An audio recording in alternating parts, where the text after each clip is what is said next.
Welcome to the second and final day of the NK 360 Summer Teacher Webinar. We're excited to return to the topic of tribal sovereignty. Today, we'll have the opportunity to examine sovereignty with an emphasis on application to the classroom. Now, I'd like to turn today's program over to my colleague, Colleen Smith, an education specialist on our team. Thank you, Joanna. My name is Colleen Smith, and I'm really excited to be here with you today on day 2 of our summer webinar series.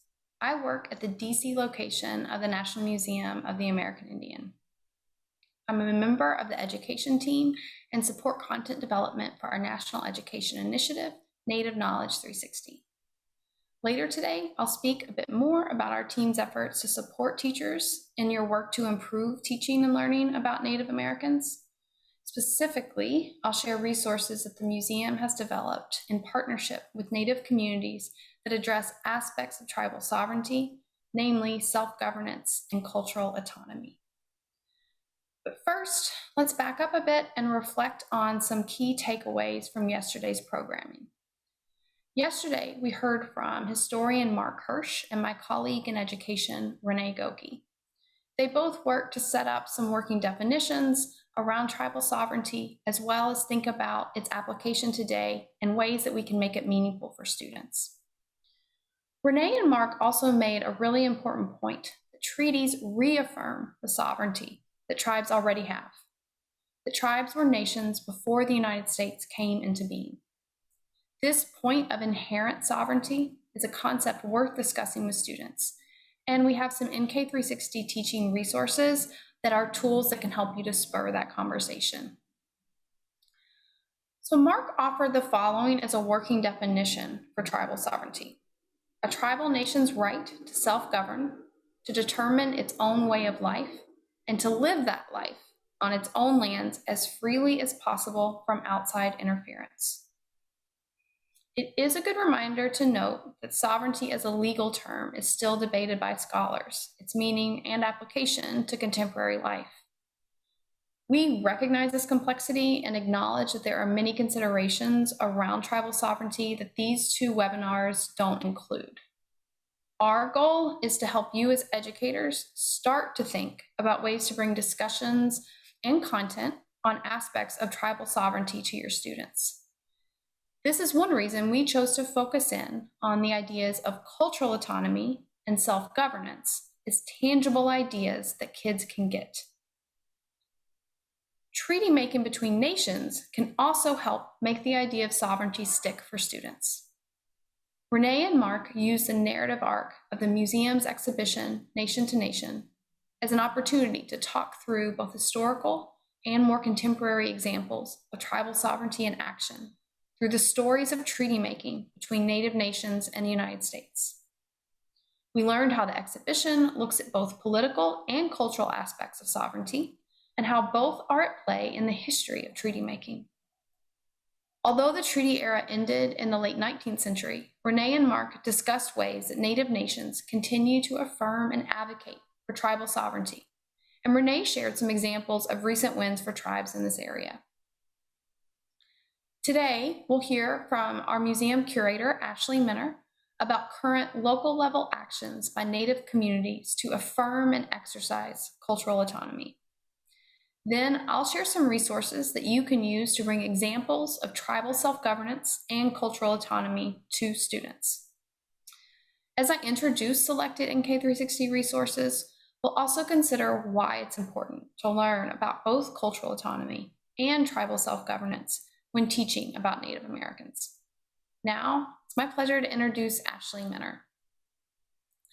Ashley is a community-based visual artist from Baltimore, Maryland, and an enrolled member of the Lumbee Tribe of North Carolina. She earned her MFA in Community Arts from the Maryland Institute College of Art and her PhD in American Studies from the University of Maryland College Park.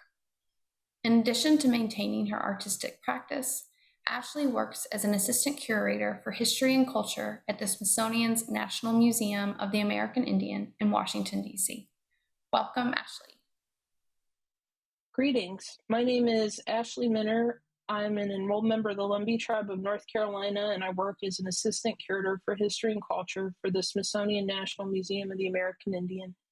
And I'm going to present to you today about cultural autonomy, using the example of my home community, the American Indian community of Baltimore, Maryland. Many people don't even know that our community exists for a variety of reasons, so I'll open with this beautiful photograph by Edwin Remsburg of several of my fellow community members, just as a nice visual way to state that, yes, we're here. There's a vibrant urban intertribal Indian community in the city of Baltimore and has been forever. And then I'm going to draw on my roots as a former professor of American Studies and call up one of my heroes, Mr. Raymond Williams, to help us define our terms as they're being used. I think it's so important as educators to define our terms the way we're using them for the purposes of this presentation. Raymond Williams authored a volume called Keywords, a Vocabulary of Culture and Society, in which he took time to define many of the terms we use when we're doing cultural studies. And he found that culture was actually the hardest word in the English language to define. It's super complex. And I call on Mr. Williams not because Indigenous folks don't have their own ways of defining culture, but because the ways he's been able to define it is a good tool for me and useful in my own teaching and has really informed the way I think about it. So I'll share with you now. He found that culture, the word, is usually deployed to mean a process of individual enrichment, like you can become cultured. It could also be used to describe a group's particular way of life, or it could be as an activity, like you could go to museums, concerts, books, or read books and participate in high culture. Next, we want to define autonomy, which is the quality or state of being self-governing. You have self-directing freedom and especially moral independence. And if you are a state, you're a self-governing state, which sounds a lot like sovereignty, which my colleague Mark Hirsch talked about in his presentation. You can combine the two terms to get definitions for cultural autonomy. What I'm hoping this case study will illustrate for you at work in the Baltimore American Indian community, and that is freedom to determine culture, to say what it is, and then freedom to practice culture as you see fit. I do want to call up sovereignty, which tribal sovereignty is a distinct thing that applies to tribal nations, which have their own laws for citizenship and benefits and privileges thereof. Cultural autonomy is a little more slippery and can apply to people, a group of people and their way of life, as we said, not necessarily defined by citizenship laws and rights thereof. Okay, so let's go to Baltimore, Maryland, by way of this wonderful resource. I hope everyone by now is aware of nativeland.ca. I believe at this time you can actually search any address in the world using this great website out of Canada to see whose land is occupied, who are the indigenous people of that place, what treaty laws affect that place, what languages were spoken or are spoken in that place. And you can see all the wonderful colors that are layered here, just to demarcate the very many groups. All of what is the United States, all of what is North America, all of what are the Americas is native land. And this is a good way to visit and remind ourselves of that. And the place that is today known as Maryland, up until several years ago, if you looked it up on nativeland.ca, you would see that it was labeled all Piscataway. And the Piscataway are some of the indigenous people of this place. The place that's now known as Baltimore was also part of the ancestral homeland of the Susquehannock people, who are no longer with us. The Piscataway are, they're mostly in southern Maryland. And just several years ago, a fellow scholar at Johns Hopkins University uncovered this treaty document from 1652, whereby the Susquehannock ceded the land that would become Baltimore to the colony of Maryland. And so this is a treaty affecting this place and the way that all Native people were dispossessed of it in 1652. That doesn't mean Native people went away. There are still plenty of us here. And as it happens, the most populous group of Native people in the place now known as Baltimore are not indigenous to Maryland. We are members of the Lumbee tribe of North Carolina, and we descend from folks who come from a pretty wide swath of territory that extends as far north as the James River in Virginia and as far south as the Great Petee River in South Carolina. And we were fleeing disease and colonial warfare and coalesced in a place that is today known as Robeson County, North Carolina, and established this cohesive community prior to the establishment of the United States. However, since the 1800s, the Lumbee people have been struggling for full federal recognition, or for our full tribal sovereignty, a government-to-government relationship with the United States government that has, as of yet, only been partially successful. In 1956, the Lumbee Act was passed, whereby the federal government simultaneously affirmed our Indian status. They were like, okay, you're Indian. And we were like, thanks, we know. And then at the same time, they denied us benefits and provisions such that our tribal land would become a reservation, etc. And that struggle continues until the present day. For your reference, this is where Robeson County is located within the state of North Carolina. It's in the southernmost part, right on the South Carolina border. And this is what it looks like there. We take our name from the Lumbee River, which winds its way through our tribal territory. You can see it's pretty dark and murky and swampy. It's otherwise known as Drowning Creek. And what doesn't look like the river in the swamp looks a lot like this. This is a field of tobacco, and I snapped this picture several years ago myself. I was born in 1983. This is still a very rural agricultural place. Many Lumbee people, their families have farmed for generations. Many still farm. And this is a family photo of my mom and my grandma and my uncles when they were a farming family in North Carolina in the early 1950s. And many Lumbee people were dispossessed of their tribal homeland through the Southern agricultural system, and they found themselves sharecropping, which, if you don't know what that means, another term for it is tenant farming. It's when your whole family, and I mean kids and everybody, farms somebody else's land throughout the year, throughout the season, for very little return at the time of harvest, and it's just a very difficult way to survive. And my mom usually doesn't like it when I show this picture, so I have to show this picture to show that they weren't so poor. They didn't have clothes. They had clothes. It was summer. They were outside enjoying life that day. And so lore holds, and it is true that many Lumbee veterans coming home from World War II passed through major cities like Baltimore and Philadelphia and Detroit, and decided it would be way easier to make a living working in a factory in a city than cropping somebody else's tobacco in the tribal homeland, where there was also, in this time, tri-racial segregation. It was the Jim Crow era. There were 3 separate school systems, one for African American kids, one for white kids, one for Indian kids, 3 sections in the movie theater, if you can imagine that. And if you were a sharecropping family, there wasn't a whole lot of time to do things like go to the movies or school or money. So here's my grandfather, World War II veteran, who did, like many of his peers from his generation, migrate up to a big city. And Baltimore was by far the most popular destination. Here's an A. Aubrey Bodine shot of the Inner Harbor.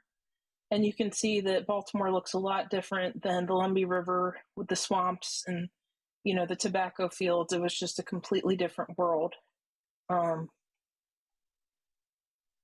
Most Lumbee folks came to Baltimore following World War II, but in my research, I found that we actually had someone up here as early as before the turn of the century. This is Dr. Governor Worth Locklear, who is known as the first Lumbee physician, and he was an 1893 graduate of the Baltimore University School of Medicine, which, as it turns out, was only a couple blocks away from the neighborhood where most Lumbee people settled in the turn of the 20th century.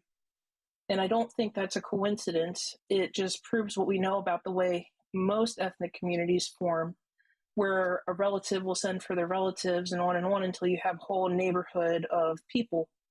And I also found that Dr. Governor Worth Locklear was my great grandfather's uncle.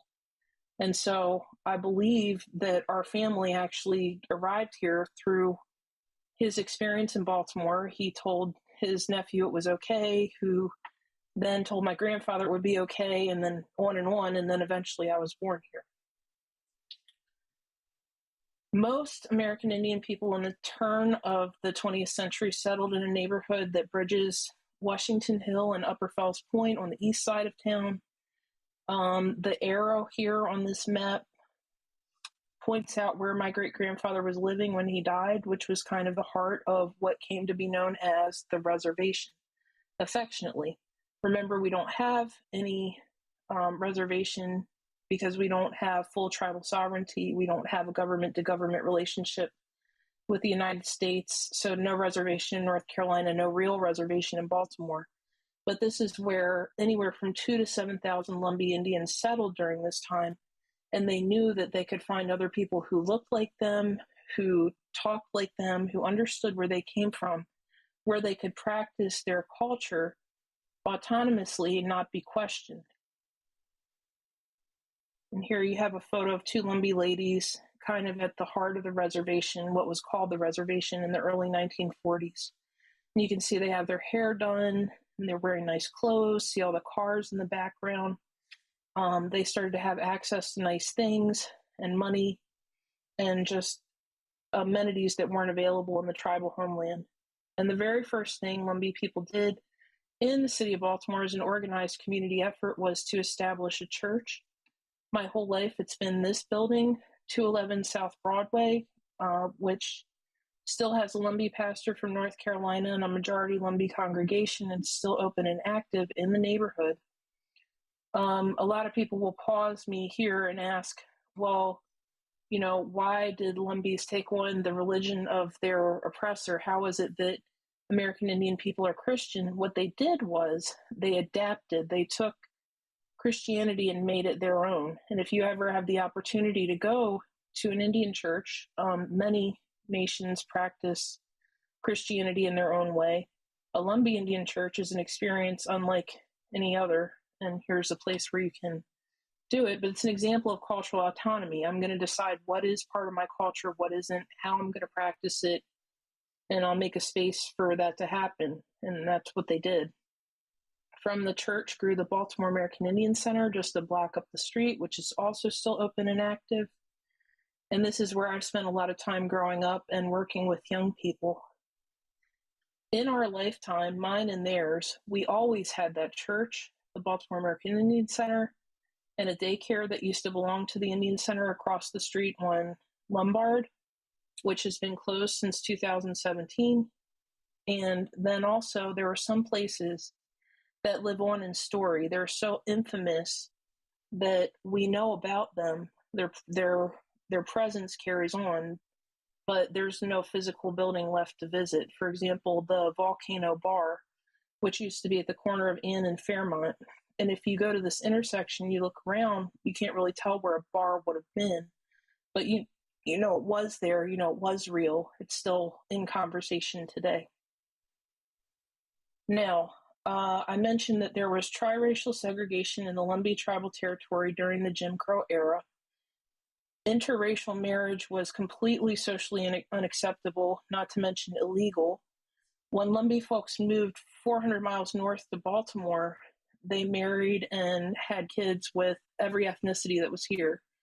And so it's completely typical for Lumbee people in Baltimore to have multiple ethnicities, multiple races in their lineage. For example, my dad is white, my mom's Lumbee. My husband's dad is African American, his mom is Lumbee. And our youngest generations are very multiracial, multi-ethnic people. And when I was working with them at the Baltimore American Indian Center, some of the most important things we did were to just occupy space in the neighborhood and remind ourselves that we have every right to be there. It's a place important to all our culture as well. I say this to say, when you are what is deemed racially ambiguous, when people can't figure out what you are immediately in the context of the United States of America, that's usually a problem in social interactions. People have ways of making you feel that you don't belong, that you don't deserve nice things or good quality of life. And it was very important for us to walk around the neighborhood and remind ourselves that we do belong and we do have history here. And eventually we realized that we are really following in the footsteps of those who came before us. Like, check this picture. We're standing almost in the same spot as these ladies from the 1940s. So I started to give a walking tour of the historic heart of the American Indian community of Baltimore that began at South Broadway Baptist Church, because that's, the heart of what I knew from my own lifetime. And this tour, the first time I tried to give it formally, along with me was one of my elders, Sister Linda Cox, who is also Lumbee, and she's a member of the church and very excited about the church, and also a daughter of the founder of the Baltimore American Indian Center. So she was just delighted to be telling people about our culture and our history in this place. And we spent a lot of time in front of the church, and we only had 2 more stops to get to, the Indian Center and the daycare. And I was encouraging Sister Linda to let's go to the Indian Center to get to the next stop because we spent so much time. But she stopped us right next door in front of El Salvador restaurant here, which has been a restaurant for as long as I can remember. And she said, wait, don't you want to tell these folks about the Indian store that used to be here? And I said, what store? And it turns out the store that was there closed several years before I was born, so there was no way for me to know about it. And so I started to think, with anywhere from 2,000 to 7,000 Indians in this neighborhood, of course there must have at some time been more than a church, the Indian Center, and the daycare. And so I started to wonder, how could I find out what more there used to be? Were there more places like this store?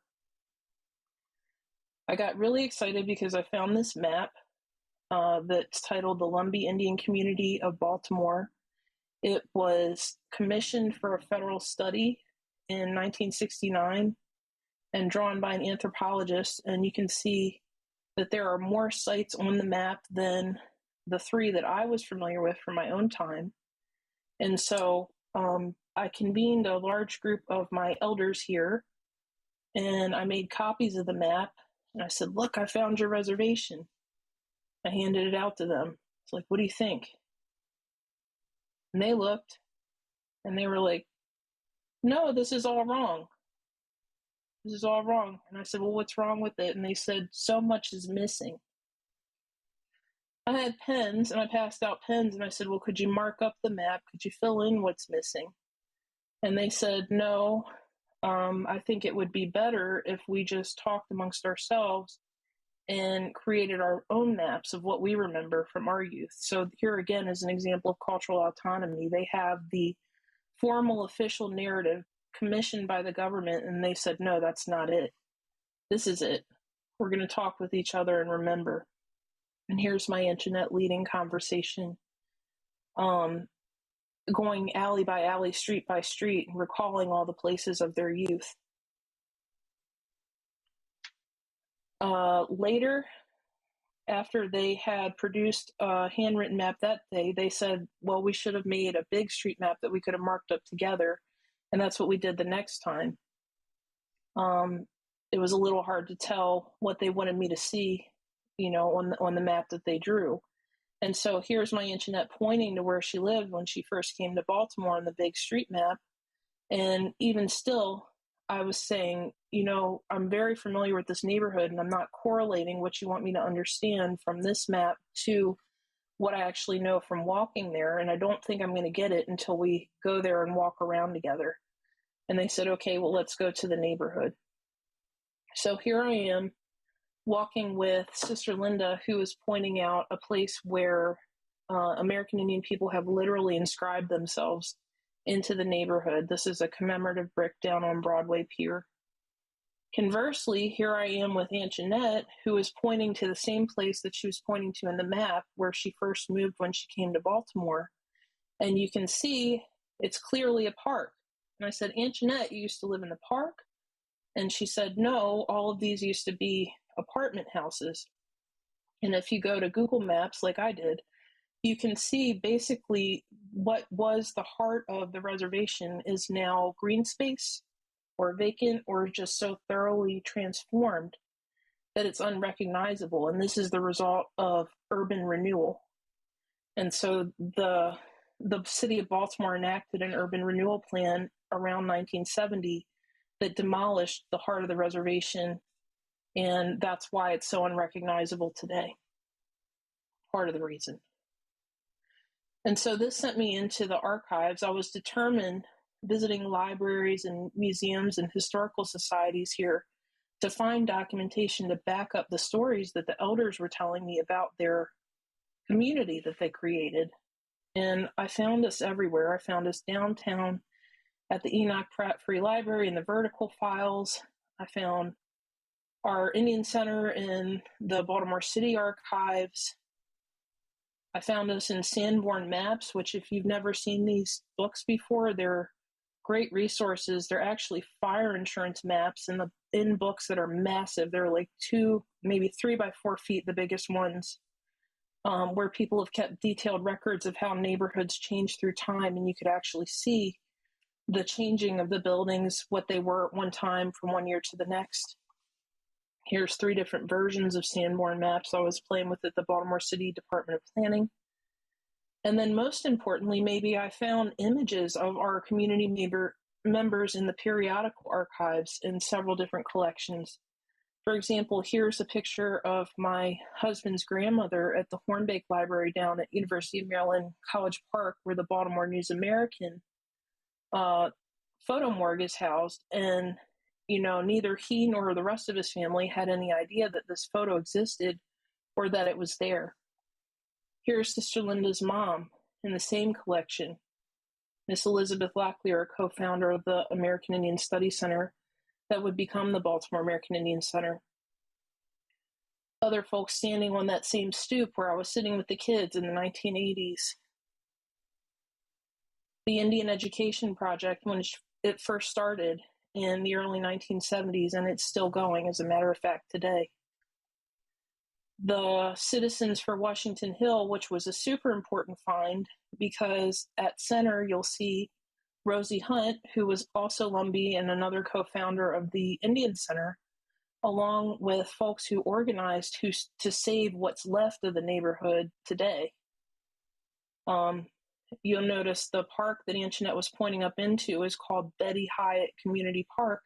I started to see Betty Hyatt's name everywhere and wonder if she was responsible for the redevelopment. It turns out no, Betty Hyatt was also in that photo with Rosie Hunt and the others organizing to save the neighborhood. So let me give you 2 quick stories about why this work is so important that we're doing and how cultural autonomy is at play here. This is the McKim Center. It's up the street on East Baltimore Street. I know it looks like Greece, but this is a building that was originally constructed by Quaker folks in Baltimore to be a school, and then later it turned into community center. And when Lumbee Indian folks were coming to the city en masse in the 1950s, it was also the dawn of rock and roll, and they were hosting social dances for young people on the weekends. One fateful night in 1957, Aunt Jeanette attended one of those social dances, and so did a photographer for Ebony Magazine, who was working on this article, Baltimore's Mystery People. And somebody brought me a copy of this article, Mystery People of Baltimore, neither red nor white nor black, strange Indian tribe lives in world of its own. And the headline wasn't the first thing that caught my attention. What I noticed first was that on the right page at center with her hand on her hip is a photo of my Aunt Jeanette. And I called her up and I said, Aunt Jeanette, do you know you're in Ebony magazine? And she said, yeah. The photographer took my picture. They didn't tell me what it was for. Later, I saw myself in this article and it really hurt my feelings because the article says, we don't know who we are. And I know who I am. And so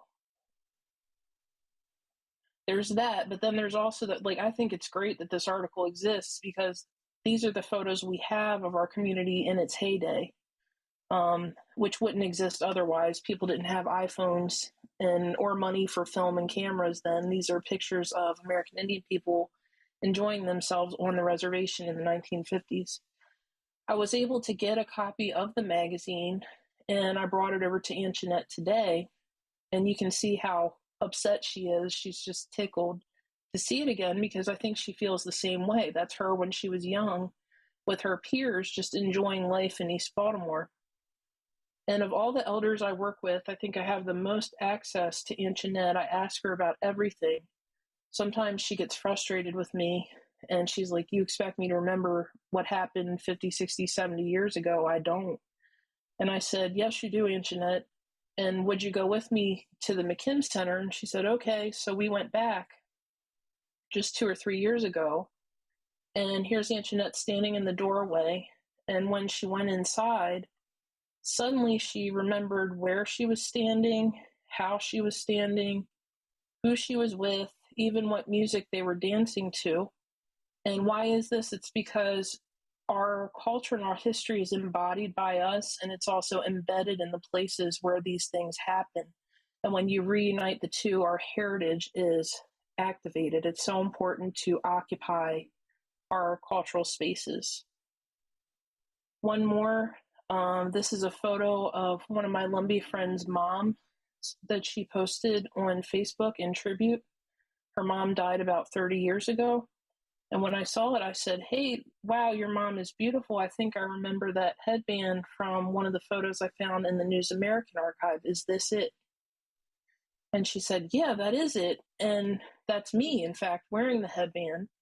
And do you have any more photos from that day? And I said, well, there were just a couple more. I don't think you'd really be interested in them. They're just some guys dancing at culture class. And she's like, oh, no, please, could I see? And it turns out that this is the photo my friend really wanted to see, because if you look in the background, that's her dancing and her mom in front of her dancing. She said her mom didn't dance very often, but she did on that day, and she just really wanted to see her mom's dancing feet again. So it's also cultural autonomy to reclaim images of our past, to go into archives and bring our people out and home where we can access them and be reunited with our stories and our memories. And I got to write an article to that effect with another Lumbee scholar, Jessica Markey Locklear, about repatriating the archives. Lumbee scholars find their people and bring them home. And there's a bunch of press about this project if you care to look it up, one in Smithsonian Magazine. And most importantly, most recently, all together, the elders, more community members, and myself have developed a print guide to East Baltimore's historic American Indian reservation. This too is a form of cultural autonomy because we didn't really have anything that we could point to and say, this is our history, this is our culture in this place, and this is how it goes. This is what's on the map. And it is a map. You can see Greater Baltimore. You can also see a zoomed in version of the reservation, as well as archival and contemporary photographs of businesses and important sites. It's available for free at different cultural institutions around town.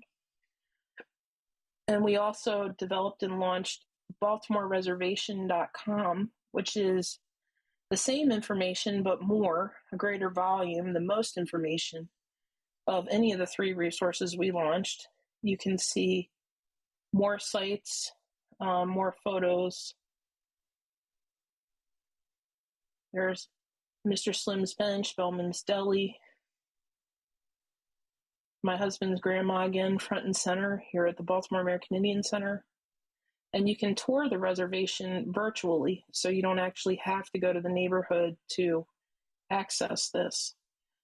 Finally, in collaboration with Dr. Elizabeth Rule, who's a Chickasaw citizen, we launched and released Guide to Indigenous Baltimore, the cell phone walking tour app, which is available for free download on Apple and Android platforms. And you can do the same thing. You can tour the neighborhood the way we see it, the way we know it, the way we remember it according to our culture. And most recently, I authored a short article about this project for American Indian Magazine, which you're welcome to check out. So just some questions for discussion to close that you might pose to your students. If they're younger students, you might reframe them a little bit, but I think these are important for all of us to think about in our own lives. Is your culture tied to a particular place? And then if it is your culture included in the histories of that place, the official narrative? Where do you fit in? Have you ever visited your cultural home? If so, what was it like to be there? What did it feel like? What did it smell like? What did it taste like? What did it feel like to be around people who look like you if you are living in a place where people don't? How is occupying physical space in a place different than reading about the place or looking at pictures of it? What's the difference if you actually physically go there? What is the relationship between mapping and power? Who gets to tell the story of a place? Whose job is that? Who gets to tell the official story? How has the American Indian community of Baltimore exercised cultural autonomy, and how do they continue to do so based on what I've just shared with you today? Did you learn anything about that? And then see if you can parse out the differences between tribal sovereignty and cultural autonomy. Thank you so much, everybody, for listening. I hope you got something out of my presentation. If you'd like to reach out to me, you're more than welcome. My email address is minera@si.edu, and I hope you have a great webinar. Back to you, Colleen. Thank you so much, Ashley, for your presentation and for sharing your time and expertise. Now, I'd like us to turn to where Ashley kind of left us off, which is thinking about the classroom. Specifically, how to bring examples of both cultural autonomy and self-governance to your students. So one of the goals for today was to consider why it's important to bring both of these aspects, cultural autonomy and tribal self-governance, into teaching and learning about Native Americans. Well, as Mark and Renee mentioned yesterday, and as Ashley just covered, understanding tribal sovereignty means recognizing the uniqueness of Native nations and people as distinct groups with political rights, and that those rights have strong connections to cultural values and ways of living. I think when students can see real-world examples of both of those things in action, the mystery or even intimidation factor of teaching about tribal sovereignty can start to fade. NK360 has several classroom-ready resources that speak to this connection. They vary in subject topic as well as grade levels. And before we dive into some specific resources from one NK360 digital inquiry, I'll spend a few moments highlighting a range of resources for teaching about tribal self-governance and cultural autonomy. As a reminder, we will include links to all of the resources mentioned in today's webinar in an email to attendees afterwards. And additionally, my colleagues will be posting links to each of these resources in the chat. So the first set of materials I'd like us to look at feature the Northern Plains Native Nations in both inquiry that focuses on cultural autonomy.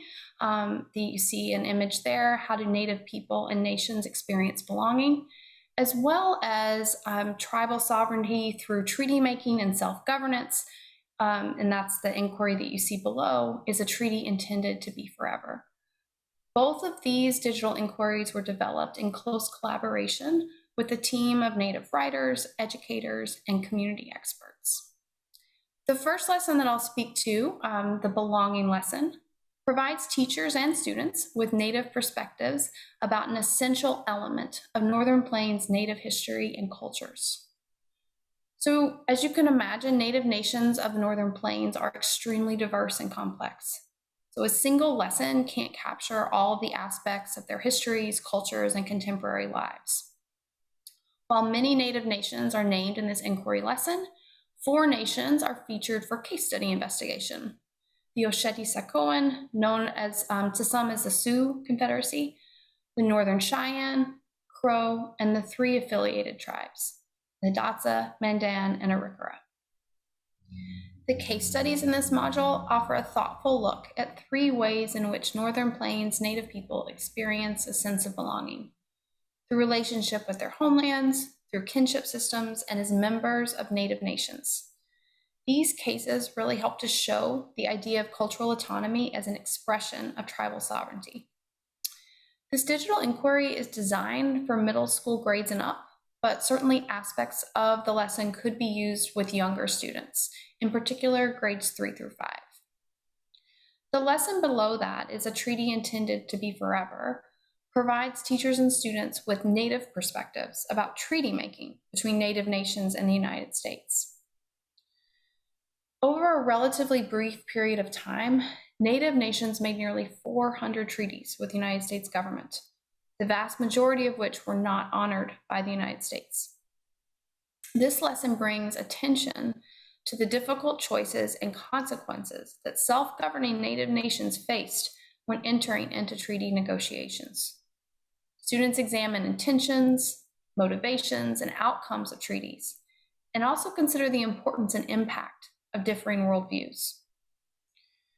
So while Mark spoke about this, and you've learned through these 2 days, the treaty-making process does recognize and did recognize the inherent sovereignty of Native nations. And while Article 6 of the United States Constitution defined treaty law as the supreme law of the land, Native nations found out that treaty obligations were not always honored. We use 2 historic treaties as case studies for applying an understanding of the intentions, motivations, and outcomes of treaty making between Northern Plains Native nations and the United States government: the 1851 Horse Creek Treaty and the 1868 Fort Laramie Treaty. This digital inquiry is designed especially for grades 9 and up or high school, but it could be adapted for middle school students as well. So the next resource that I'm going to show you is the website American Indian Responses to Environmental Challenges. You can use this website to show students how the Akwesasne Mohawk of Northern New York, the Campo Kumeyaay Nation of Southern California, the Leech Lake Band of Ojibwe of Northern Minnesota, and the Lummi Nation of Washington State deal with environmental issues in their homelands today. Students can learn how traditional culture, values, and indigenous knowledge, along with Western science and technology, inform the environmental work of these contemporary Native nations. The case studies on this website clearly show how cultural values inform the strategies that tribes use to address challenging environmental issues. Students see how a tribe has the authority to manage its own resources and protect its people, and do so in ways that respect a community's cultural values and beliefs. This website is for students grades 4 and up. The next set of resources is similar to the Northern Plains in that it covers a particular region, but in this case, the Pacific Northwest. These 2 digital inquiries both look at Native nations in what is today Washington State.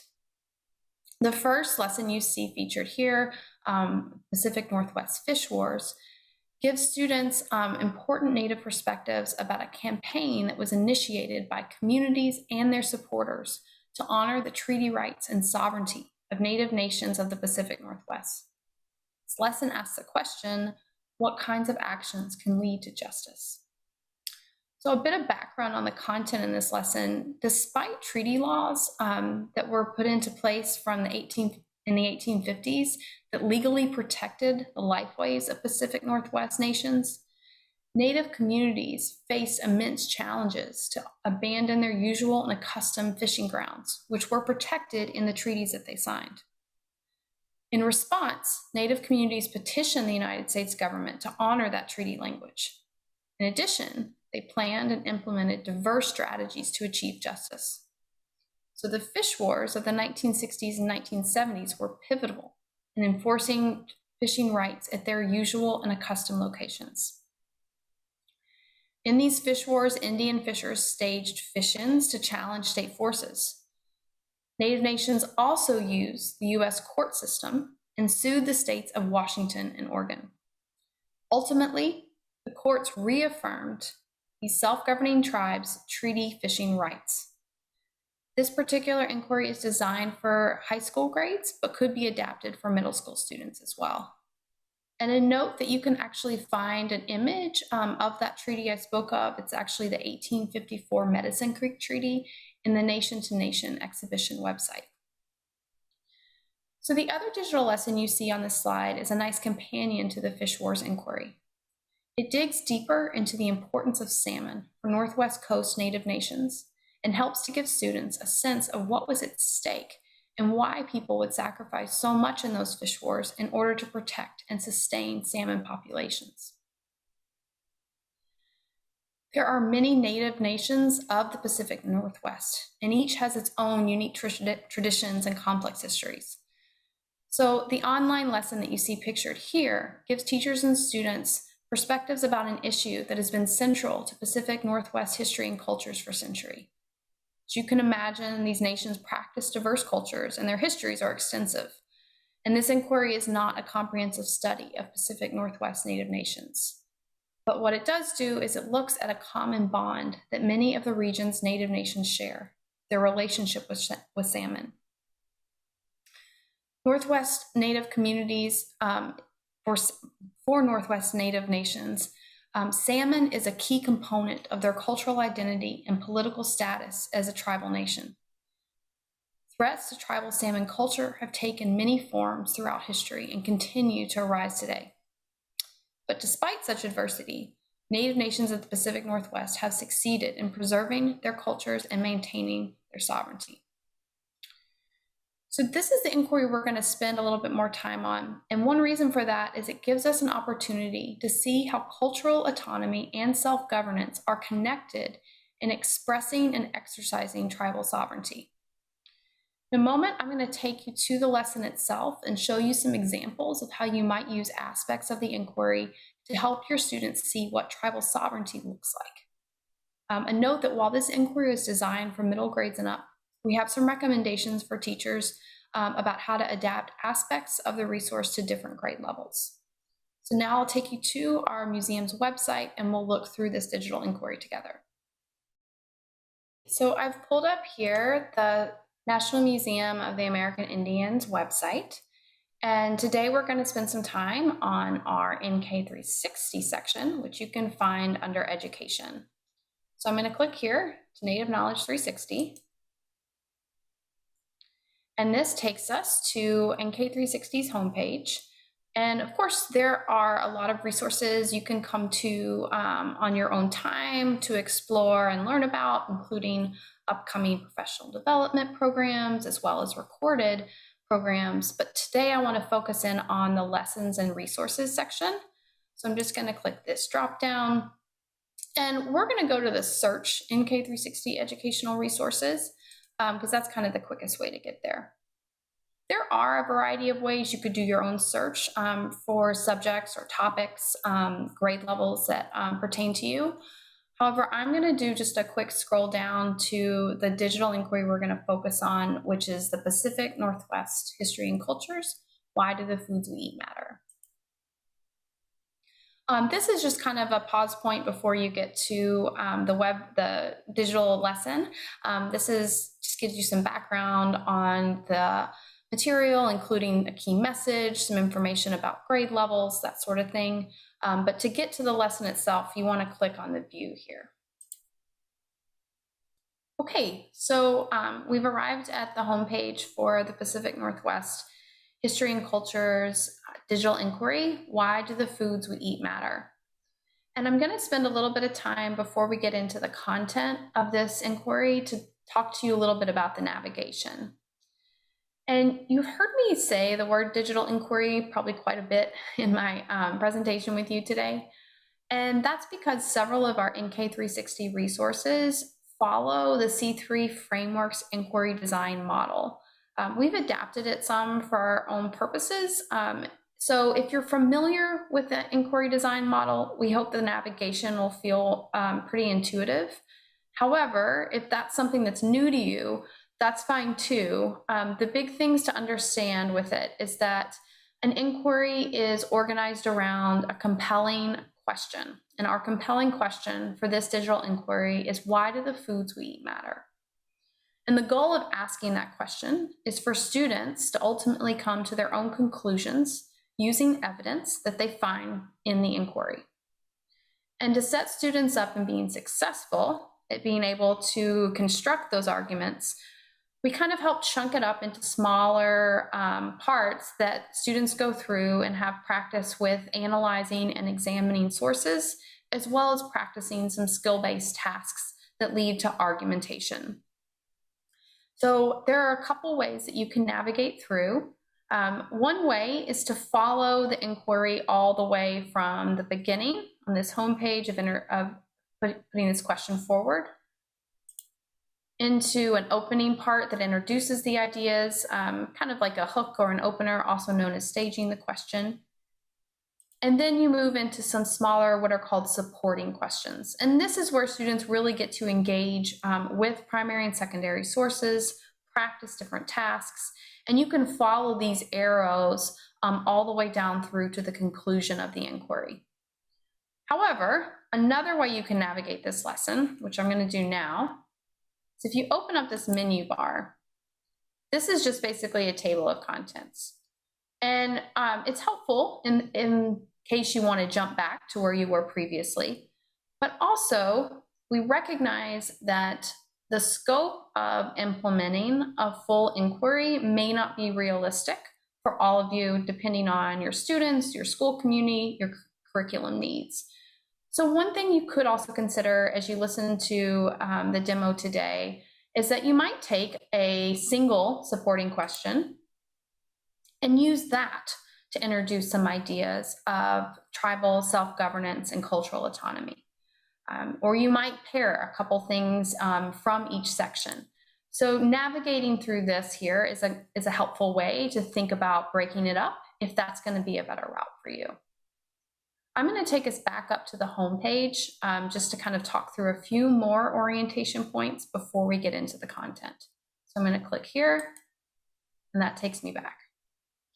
I mentioned, scope is a reality that we appreciate and recognize that teachers need to balance with their own needs. This lesson information button here takes you to teacher materials as well as student worksheets, including a lesson at a glance. This also gives you some pacing guides if that's something that might be helpful. We also name the essential understandings that this lesson connects to, and note the academic standards to which it best aligns. A note on standards, we appreciate that depending on where you teach, the standards that you need to meet are going to vary. And while we don't have a comprehensive listing of every state standards, we try to work from what national benchmarks we can, including the Common Core and C3 framework, and then have teachers kind of find where alignment makes the most sense. But you can find our correlations here on academic standards. So this is the opening of the inquiry. You can navigate by going through with the arrows or also by opening up the menu here. Today, I'm going to start to take us through the inquiry by following these arrows down. So as I mentioned, the opening of the inquiry, also called staging the question, is a place to get students curious about the topic. It's also another way to gauge prior knowledge and to introduce some key ideas and concepts that your students are going to explore in the inquiry. So it's basically like you're opening up a lesson, right? In our staging the question for this particular inquiry, the team that worked on this, a team of Native writers, educators, and cultural experts, really wanted to first orient students and teachers to the place in which these stories are coming from. So you'll see on these maps and images of Native nations of the Pacific Northwest, and that gives you a sense of the diversity, the sheer number.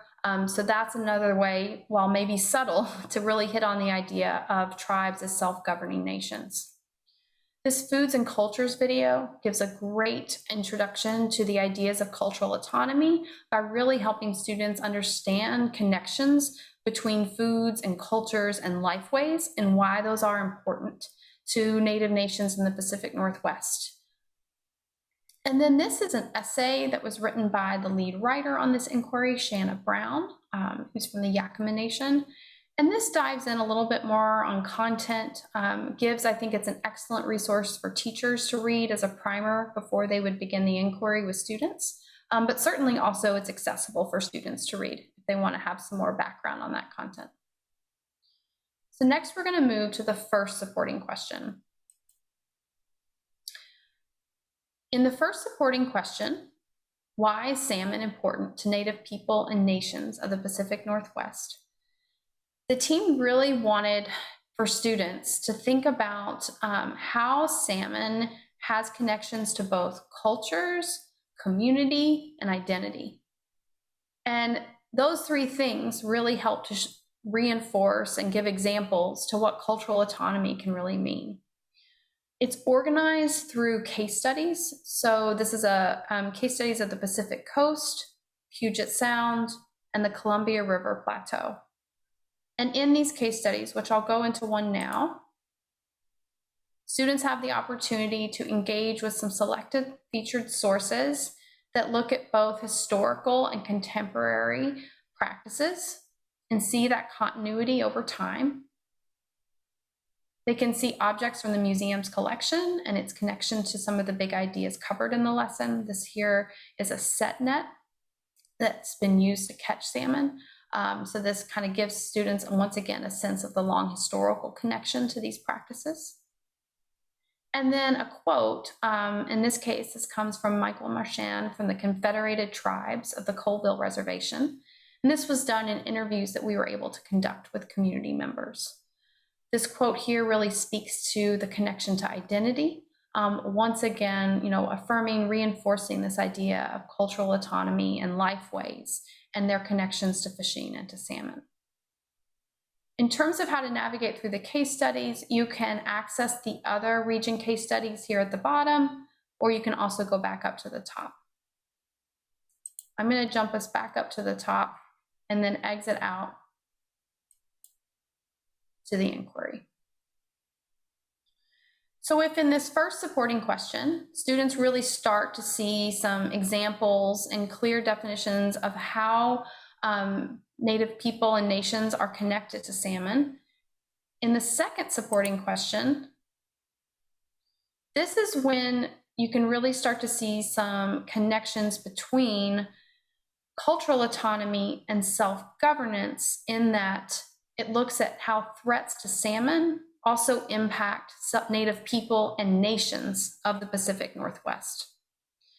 So in this particular supporting question, the team of writers and educators and community experts that we worked with, recommended that we start with something to help make sure students are coming to this place with an understanding, basic understanding of the salmon life cycle and some of the challenges that are already out there for salmon in their journey upstream. So this is just a brief interactive game that students can play before they would dive into case studies that look at how the impact of different human behaviors in this particular region and how that's impacted both the salmon as well as Native people and nations. So you see two case studies here. There's one on the impact of dams and one on impact of pollution. And in these case studies, they have a narrative flow. They feature community interviews, they have primary and secondary sources and images. And what's really compelling about this second supporting question is that it starts to show how tribes as governments who are trying to provide for their people that action as self-governing nations is severely compromised when they're also not able to fully express their cultural autonomy because of the danger of the harms faced by salmon and then to their people.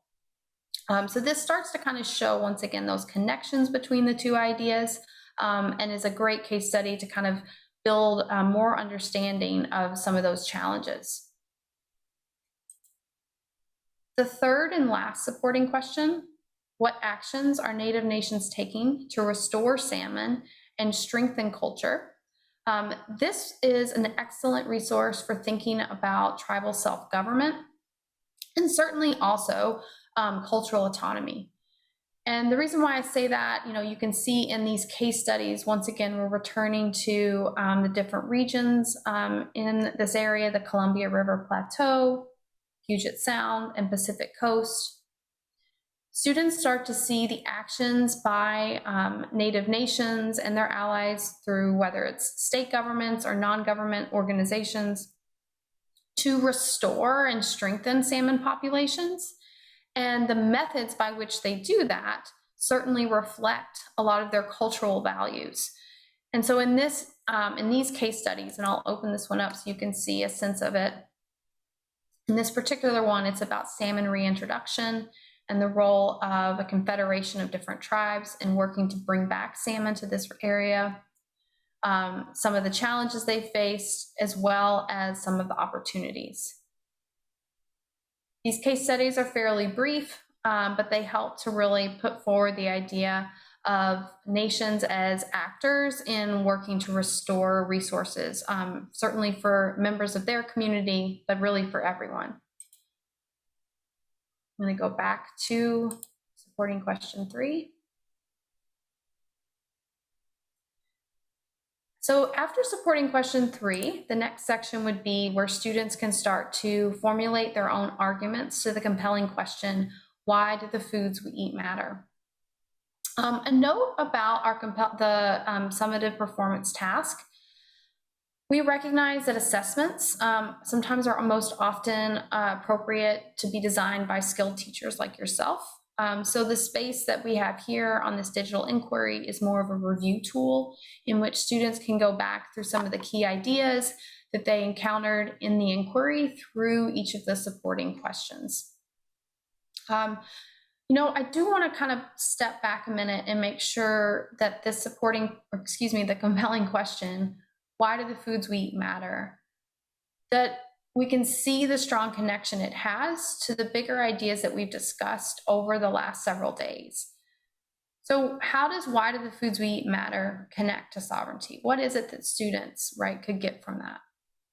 Well, if you think about the idea of tribal sovereignty and the right of tribes to exercise self-governance in a manner that is also in line with their lifeways and cultural values, having access to the foods, to the cultural practices that are part of that tribal identity is extremely important to Pacific Northwest Native nations also being able to fully exercise their sovereignty.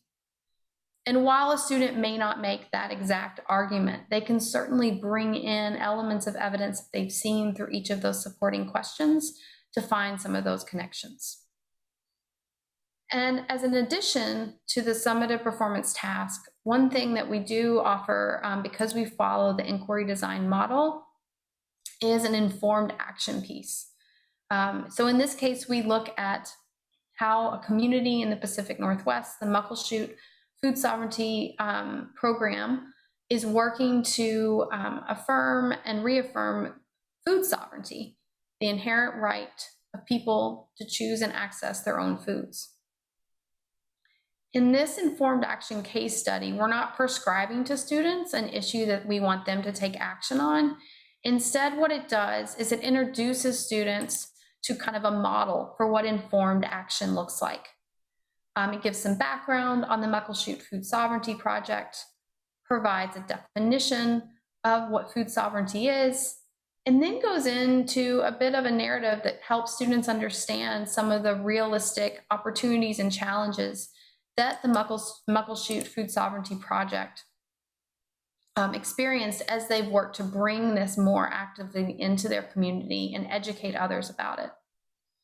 So this informed action case study helps, one, to showcase Native nations that are taking informed action, but also might spur curiosity and interest among students to find an issue in their community that they would like to take action on. I'm going to go back to the top here and then return back to the lesson. So we've talked through each of the supporting questions, kind of checked in on that compelling question of why do the foods we eat matter? And then as an extension, you might have students think about this informed action component as a way to further ideas around sovereignty. There are also related resources on the site that you can access, additional resources for students and teachers, which you can find here. You may have had some ideas as we've gone through this digital inquiry about ways that you might be able to bring either this full inquiry or aspects of it into your classrooms.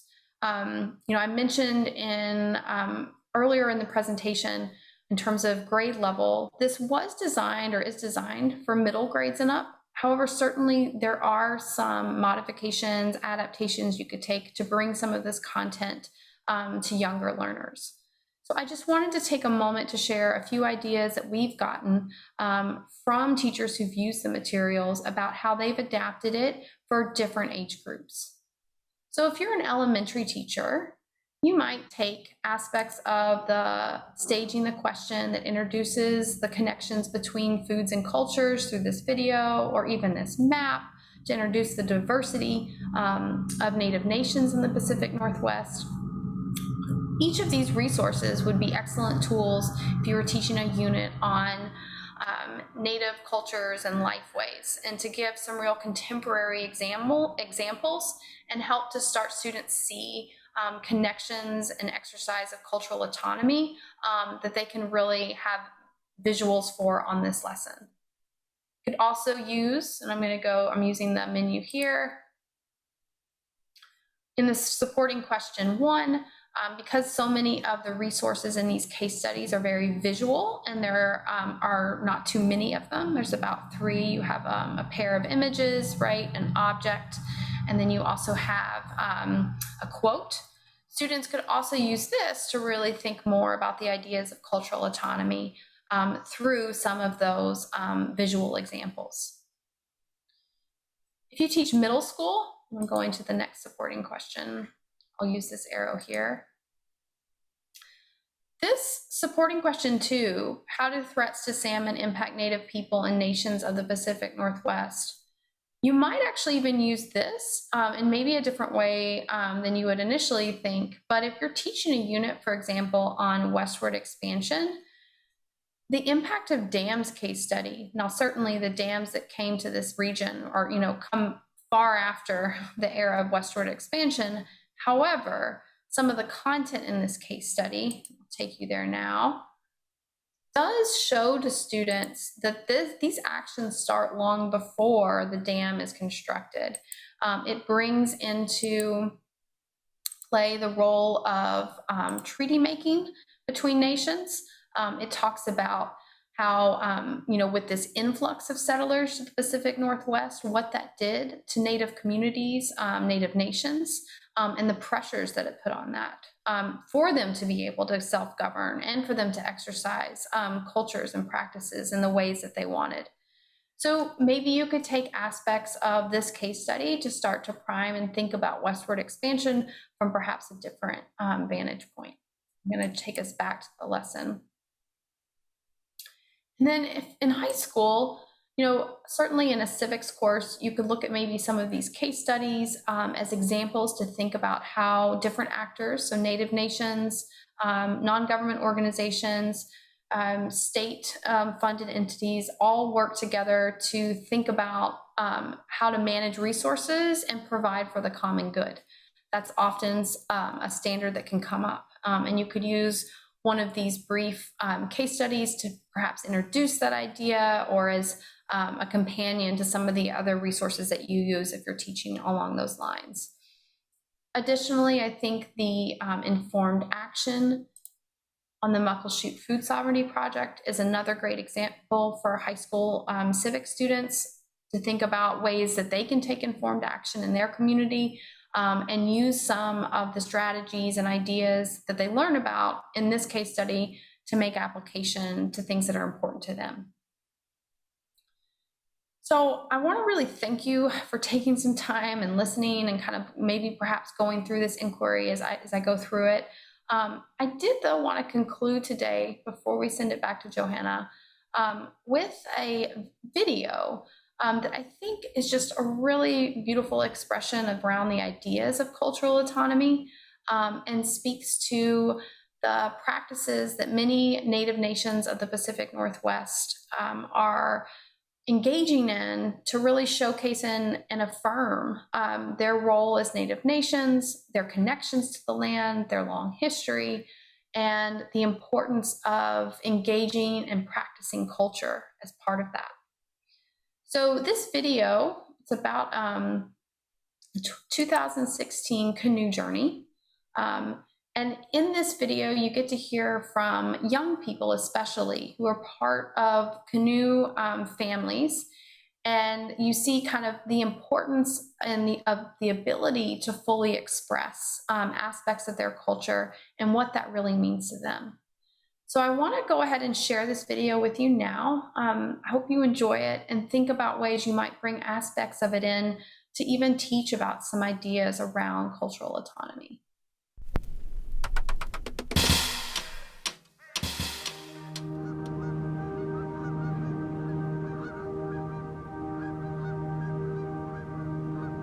I didn't realize how important our connection to the land was until I left home to go to college. And so when I moved, I kind of felt like a piece of me was missing. I wasn't connected to this part of the land where my family was. So that was hard. I'm still trying to adjust to that. It's been almost 3 years since I moved. The piece that we're doing, especially right now with our canoe journey, is one that we ground our youth in knowing their background. So whatever they do, when they go off to college or go to work or move away and so forth, they have that piece within them forever. They know who they are. It gives them a sense of who they are as people, because I experienced this a lot, growing up in public school, is there's no denying the fact that we're different than everyone else. We're not white. We look different, we talk different. Someone say we smell different. No. But we, so it just gives them a sense of identity in who we are as individuals, because our culture is something that's inherent to us and something that no one else in the entire world has access to. And so when we have youth who find that outlet, it gives them a sense of who they are and who their ancestors were. And they have a connection to something that's much older than anything they've ever experienced and much bigger than anything they've ever experienced. I always look forward to spring when we get to start practicing again, because it's an outlet for me. Like all the emotions that I've been bottling up all year, I kind of just gotta let go of that. I didn't grow up with learning a lot about my culture. As an African American, my grandparents weren't around to teach me anything like that, and it's something I always wish I would have done and learned more about. And being able to see people actively participate in their culture, learn about their history, and seeing that I can help people do that and participate in it as well, it really drew me in.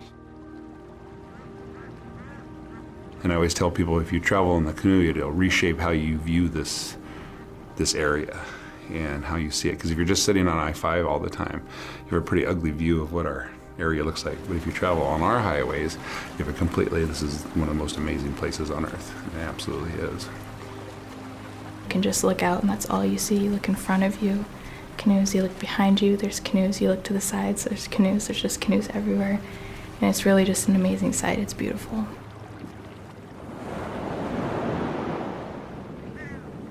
When it's just us in the beginning, because it's a little more intimate and we can rekindle what relationships have been put off throughout the year, waiting for Canoe Journey to come back around, and we get to have a chance to build the strength in our own canoe family and practice our songs and dances. And once we start grouping up with other canoes, I like when we get to listen to other people's stories and songs and their traditions. You can just sit in your camp and at your tent at night when you're going to sleep, and you can just hear echoes of singing from different camps around you. Lots of children running around, playing, laughing. That's one of my other favorite things too, just watching the little kids get together and just, playing their own little games, and the adults chatting and talking about past canoe journeys and reliving moments and talking stories. For our community, what we see is it really affects them. Even being on shore and seeing the canoes land can really move you to what that feeling is like. And then if you come to something like Canoe Journey and you come and see the final protocol, or you come and watch the singing and dancing, it really can be profound on you to see thousands of us, not just a few of us, out there engaging in our traditional practices. Mary Johnson. My name is Willard Bill Jr. My name is Justice Bill. My name is Elijah Green.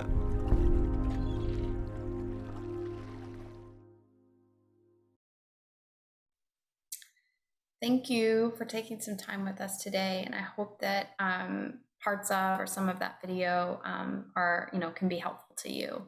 I'm going to now turn it back to Johanna, and she'll conclude our programming for today. Thank you. Thank you, Colleen. That was a helpful look into ways that teachers can bring aspects of tribal sovereignty to their students. We hope that the resources Colleen shared will spark ideas for you about how to incorporate examples of tribal sovereignty into your curriculum. Thank you for joining us. Please continue to stay in touch and look for future professional development opportunities from NK360 and the museum. Have a wonderful day.